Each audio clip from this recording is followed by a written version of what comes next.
नमस्कार। धर्म र राजनीति, धार्मिक सन्दर्भ, धार्मिक ग्रन्थहरूका कुनै कथा, सन्दर्भहरू, उपदेशहरू र अहिलेको राजनैतिक अवस्थालाई तुलनात्मक विश्लेषण गर्ने प्रयास गर्दैछु।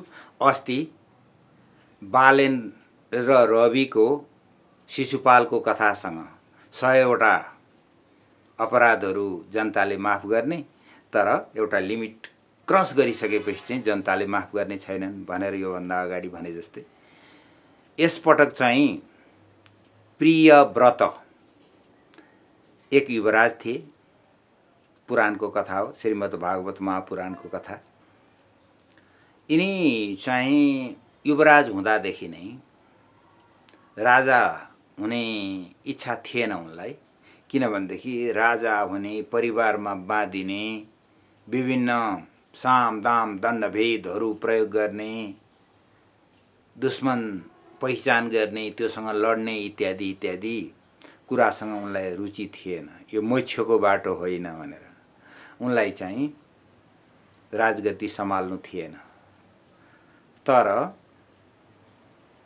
ब्रह्मा र नारद आए र उनलाई चाहिँ होइन, तिम्रो कर्तव्य हो, त्यो पुरा गर्नुपर्छ भनेर सिकाए र उनले राजाले देखाउनु पर्ने वीरता, बहादुरी सबै देखाए। यति बहादुरी पनि देखाए तिनले कि दिउँसो र रात हुन्छ, सूर्य नभएको हुनाले रात हुन्छ, अँध्यारो हुन्छ, त 24 घण्टा उज्यालै उज्यालो पार्नु पर्यो भनेर उनले सूर्य जब डुब्छन् आफ्नो रथ, प्रकाश पुञ्जयुक्त रथ चलाउने र पृथ्वीको अर्को पाटोलाई पनि उज्यालो बनाउने गरे। जसले गर्दाखेरि त्यसै क्रममा चाहिँ आजका 7 समुद्रहरू, 7 महाद्वीपहरू बने भनेर कथामा भनिएको छ। त्यति शक्तिशाली भए। यो सांसारिक मोह मायामा म फस्दिनँ भनेर भन्थे नि, उनले 2टा बिहे गरे। अरू प्रेम कतिलाई गरे त्यसको कुरो छैन। ती शक्तिशाली त थिए, तर अब जस्तो भनौँ न, विवाह बन्धन, प्रेम, माया, मोह, श्रीमान श्रीमती, छोराछोरी इत्यादिमा नफस्ने, मोक्षका लागि तयार भएर बसेका मान्छेले एउटा श्रीमतीबाट 11वटा सन्तान, अर्कोबाट 3वटा सन्तान इत्यादिहरू उत्पादन गरे र पुरा भोगविलासकै जिन्दगी बिताए। यो सन्दर्भ अहिलेको बालेन रविहरूको सरकारको केही व्यवहारसँग ठ्याक्क मिल्दोजुल्दो छ। प्रियव्रतसँग जनताको एक्सपेक्टेसन एकदमै थियो, अपेक्षा एकदमै थियो, यिनी सक्षम पनि छन्, गर्छन् भनेर। कति कुराहरू गरे पनि, जस्तो बालेनले कति कुराहरू गरिरहेका छन्, तर केही कुराहरू हेर्दाखेरि चाहिँ अपरिपक्वता चाहिँ देखिएकै हो। बालेन सरकार चाहिँ आम जनताका, हाम्रा लागि अन्तिम आशा जस्ता हुन्। किनभने हिजो राजाले गरेनन्, पञ्चायती व्यवस्थाले गरेन, बहुदलीय व्यवस्थाका नेताहरूले गरेनन्, तर बालेनले चाहिँ गर्छन्। यिनले भ्रष्टाचार गरेको त अहिले पनि हामीलाई कुनै थाहा छैन, तर 1-2वटा कुराहरू हेर्दाखेरि, जस्तो अहिले सुकुम्बासीको जुन समस्याको कुरो छ, उनले जसरी यसलाई अहिले आएर, जस्तो संयोगले मेरो घर नजिकै पर्छ यो कीर्तिपुरको राधा स्वामी सत्सङ्ग होल्डिङ सेन्टर, त्यसमा चाहिँ बागमती सभ्यता एकीकृत विकास समितिले 25,000 दिएर उनीहरूलाई उठाइदियो। जबकि कन्ट्राडिक्सन हेर्नुहोस् है, यही असार महिनाको अन्तिम साताबाट भूमि नभएका सुकुम्बासीहरूलाई लाल पूर्जा दिने अथवा जग्गा दिने, जुन जिल्लाका उनीहरू छन् त्यही जिल्लामा दिने भन्ने खालको कुरो पनि राज्यले भनिरहेछ, सरकारले भनिरहेछ। तर अब नेपालको संविधान 2072 को धारा 37 ले नागरिकलाई उपयुक्त आवासको व्यवस्था गर्नु राज्यको दायित्व भन्छ, उनीहरूको अधिकार हो। त्यो अनुसारको बालेन सरकारले असहज र समस्याहरू परिरहने नदी किनारबाट उनीहरूलाई त्यहाँबाट हटाएर राम्रो ठाउँमा जो सही अर्थमा सुकुम्बासी छन् उनीहरूलाई चाहिँ जग्गा दिने जुन कुरा गर्नु त्यो एकदम स्वाभाविक पनि हो, एकदम आवश्यक पनि थियो। तर भनेको के थियो, 15 दिनभित्र उनीहरूको स्थायी बसोबास हुन्छ भनेर हटाइएको थियो, होइन?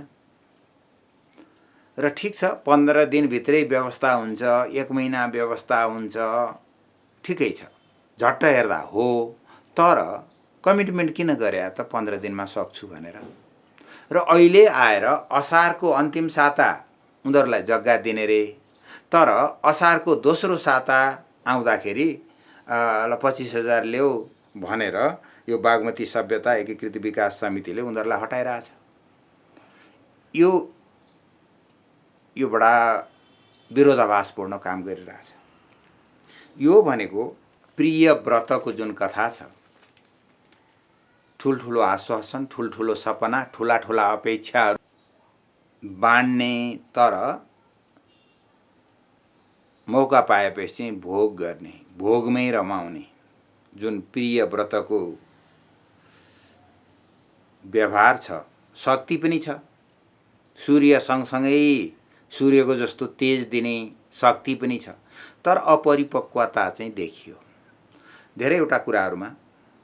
जस्तो भनौँ सम्पत्ति शुद्धिकरणको सिलसिलामा भनेर व्यक्तिहरूलाई जुन गिरफ्तार गरियो त्यो राम्रो कुरा हो, सम्पत्ति शुद्धिकरण हुनुपर्छ भनेर। तर कतिलाई पक्राउ गर्ने अनि अदालतले छोडिदिने, यो अवस्था भइरहेछ। परिपक्वता देखिएन। सानो कुरा भनौँ न, एकजना कलाकारको कुरो आएको थियो, बले भन्ने सागर नाउँका कलाकार। तिनले अपराध गरेनन् त्यो आफ्नो ठाउँमा छ, त्यसको अनुसन्धान हुनैपर्छ। उनलाई अपराध गरेको पाइएमा सजाय त गर्नैपर्छ। तर एकजना अमेरिकामा बस्ने महिलाले